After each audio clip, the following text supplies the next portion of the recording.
Hello everyone, welcome to our channel Education Hotspot. So this is the next topic that we are going to cover with regard to MSO3 Sociology of Development.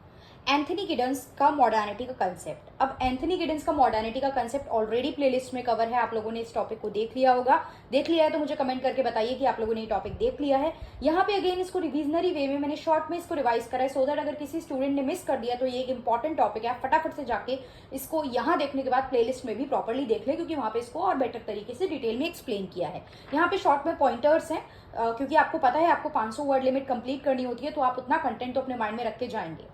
Modernity अब सबको पता है क्या होता है। Modernity मतलब ज्यादा technology का यूज करना, ग्लोबलाइज टाइम हो गया, टाइम आ चुका है, तो प्राइमरी से सेकेंडरी सेक्टर की तरफ हम मूव कर चुके हैं। हम इंडस्ट्री और टर्शरी सेक्टर की तरफ ज्यादा मूव कर रहे हैं, हम मशीन्स का यूज कर रहे हैं। सोसाइटी पहले सिंपल हुआ करती थी, अब कॉम्प्लेक्स हो गई है।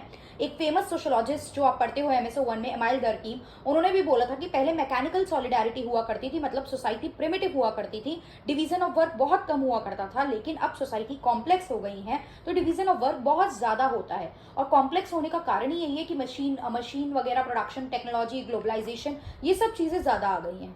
तो यहाँ पे एंथनी गिडन्स जो मॉडर्निटी की बात करते थे, मॉडर्निटी के वो 4 ये इंस्टीट्यूशनल डायमेंशन देते थे, उस पर हम बात करते हैं। पहले हम यहाँ से स्टार्ट करते हैं। वो इन्होंने क्लियर कट डिफरेंशिएट किया है अर्ली एंड लेट मॉडर्निटी को। अर्ली एंड लेट मॉडर्निटी को ये हाई मॉडर्निटी भी बोलते थे। अर्ली मतलब 17th सेंचुरी में जो मॉडर्निटी आ रही थी, जब इनिशियली इंट्रोड्यूस हो रही थी, लोग साइंटिफिकली, लॉजिकली लोगों ने सोचना स्टार्ट कर दिया था, रेशनली सोचना स्टार्ट कर दिया था, ट्रेडिशनल रिलीजियस बिलीफ पे क्वेश्चन करना स्टार्ट कर दिया था, पॉलिटिकल राइट्स की डिमांड करनी लोगों ने स्टार्ट कर दी थी, लोगों ने मशीनरी प्रोडक्शन को प्रमोट करना स्टार्ट कर दिया था, प्रोडक्शन में मशीनरी का यूज होने लगा था।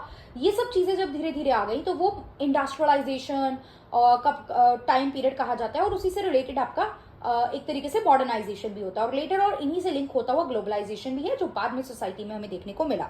तो जो अर्ली मॉडर्नाइजेशन है, वहां पे धीरे धीरे डेवलपमेंट स्टार्ट हो रहा था, नेशन स्टेट बिल्डअप हो रहे थे, क्योंकि पॉलिटिकल राइट वगैरह, जैसे फ्रेंच रिवोल्यूशन की बात करें later on, French revolution, American revolution, ये सब आ रही थी। तो पीपल जो थे वो अपने पॉलिटिकल राइट के बारे में अवेयर हो रहे थे, दे आर लाइक अपने पॉलिटिकल राइट की डिमांड कर रहे थे, और उससे और भी काफी सारी राइट एसोसिएटेड थे जो यहाँ देखने को मिल रहे थे। कैपिटलिज्म इमर्ज हो रहा था, मार्केट इकोनॉमी, ट्रेड जो है मार्केट पे बेस है, डिमांड एंड सप्लाई पे बेस है, गवर्नमेंट को कोई इंटरफेरेंस नहीं है, प्राइवेट प्लेयर ट्रेड कर रहे हैं, और प्राइवेट प्लेयर ट्रेड करेंगे तो प्रॉफिट मोटिव के लिए करेंगे, राइट। इंडस्ट्रियल रिवोल्यूशन हो रहा था। एडमिनिस्ट्रेटिव मैकेनिज्म मतलब ऐसी एक सिस्टम जिससे रेगुलेट किया जा सके चीजों को। पॉलिटी है, गवर्नमेंट है, स्टेट है, तो बाकी लोगों को वहां मॉनिटर भी तो किया जाएगा, जिसको सर्वेलियंस रखना बोलते हैं। तो ये चीज भी यहाँ पे देखी जा रही थी।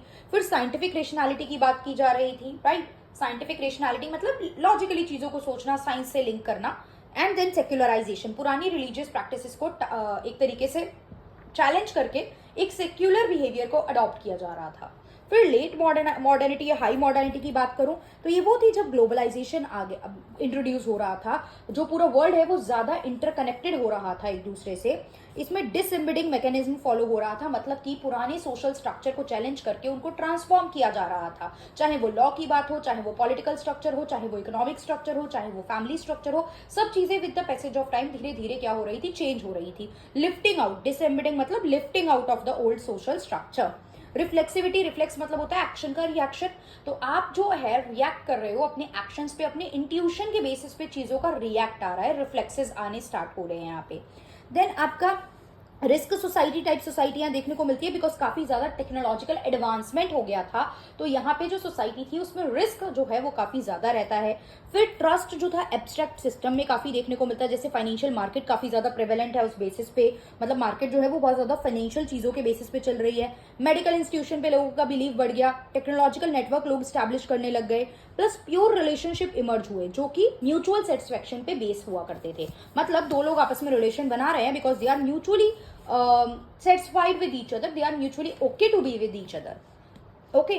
अब ये तो इंस्टीट्यूशनल डायमेंशन मैंने यहाँ पे already late modernity high modernity वाले पार्ट में कवर कर दी कि कैपिटलिज्म सिस्टम आ गया था। कैपिटलिज्म सिस्टम आपको डिटेल में पता है, मैंने यहाँ 4 ये पॉइंट नाम लिखे हैं, एज इट इज ये 4 चीजें याद करके जाओ। इंस्टीट्यूशनल डायमेंशन या dimension of the modernity by Anthony Giddens, question आएगा तो ये 4 पॉइंट अलग से हेडिंग लिख के हाईलाइट करके अंडरलाइन करके एक्सप्लेन करनी है।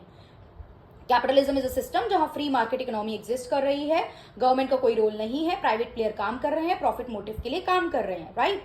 इंडस्ट्रियलाइजेशन भी आपको पता है, मैन्युफैक्चरिंग प्रोसेस, जब आप मशीनरी यूज करके मैन्युफैक्चरिंग पे आ रहे हो, इंडस्ट्रियलाइजेशन प्रोसेस में वो काम हो रहा है। सर्विलियंस मतलब मॉनिटरिंग रखी जा रही है, एडमिनिस्ट्रेटिव सिस्टम पे मॉनिटर किया जा रहा है, रेगुलेट किया जा रहा है। मिलिट्री पावर मतलब कि मिलिट्री के थ्रू भी आप क्या कर रहे हो, प्रोटेक्ट एंड रेगुलेशन का काम कर रहे हो। देन इसके फीचर्स से में एक पॉइंट है टाइम स्पेस डिस्टेंशिएशन, मतलब कि मॉडर्निटी में आप क्या कर रहे हो, अभी आप लोग डिफरेंट डिफरेंट प्लेसेस पे बैठे हो और यहाँ से मैं एक वीडियो बना के अपलोड कर रही हूँ एंड आप लोग अलग अलग टाइम पे अलग अलग स्पेस पे इस वीडियो को देख पा रहे हो। तो वो जो टाइम एंड स्पेस का डिस्टेंस है वो इसकी वजह से काफी ज्यादा कम हो गया, क्योंकि ग्लोबलाइजेशन आ गया ना। 1 मिनट कॉल मतलब कितनी भी दूर कोई हो, आपको सेकंड भर लगेगा कॉल में आके बात करने में, वीडियो कॉल करने में। तो टेक्नोलॉजी की वजह से काफी ज्यादा, या मॉडर्निटी की जब हम बात करते हैं तो मॉडर्निटी हमारे टाइम और स्पेस के डिस्टेंस को क्या करती है, रिड्यूस करती है। फिर डिसएम्बेडिंग मैकेनिज्म मैंने बता दिया, ओल्ड सोशल स्ट्रक्चर को रिप्लेस करके उसको ट्रांसफॉर्म करके न्यू वे में इंट्रोड्यूस करना। रिफ्लेक्सिविटी की बात की जाए तो आपके जो एक्शन और इंट्यूशन होते हैं उन पे ही एक्शन आना। And then institutional dimension, already ये 4 है। तो मॉडर्निटी मीनिंग लिख के, ये 4 फीचर बता के, इंस्टीट्यूशन में ये 4 पॉइंट लिख के, अर्ली लेट को भी आप इसमें एक्सप्लेन कर सकते हो। और ऑलरेडी मॉडर्निटी पे पहले से ही एंथनी गिडन की वीडियो है, तो आपने वो पढ़ लिया होगा, वो कंटेंट आपके माइंड में होगा, तो वहां और यहाँ के कंटेंट को आप मिक्स करके अपना प्रॉपर 500 वर्ड लिमिट का आंसर रेडी कर सकते हो। होप आपको ये कंसेप्ट समझ में आया होगा। अब आज ठीक है, बहुत ज्यादा रिप्लाई करने में टाइम मत लगाओ, कल पेपर देके आने के बाद बताना कैसा रहा और बेनिफिशियल रहा या नहीं रहा। लास्ट मोमेंट पे रिवीजन करना चीजों की, अभी बहुत ज्यादा टाइम वेस्ट मत करो कमेंट करने में, लाइक करने में, जस्ट लीव इट। वीडियो देखो और आगे बढ़ो, अपनी रिवीजन करो, नोट्स जो है उनको रिवाइज करो, दैट इज द थिंग जो आप करोगे। किसी और टॉपिक में डाउट है तो मेंशन करके बता दो, आई विल ट्राई कि मैं उस पर शॉर्ट वीडियो इस तरीके की बना के रात तक अपलोड कर दूं। और नहीं है तो आप लोगों के पास जो जो कंटेंट अवेलेबल है आप लोग उसको पढ़िए, कल अच्छे से एग्जाम देके आइए। Okay, so that's all for this video. Thank you everyone.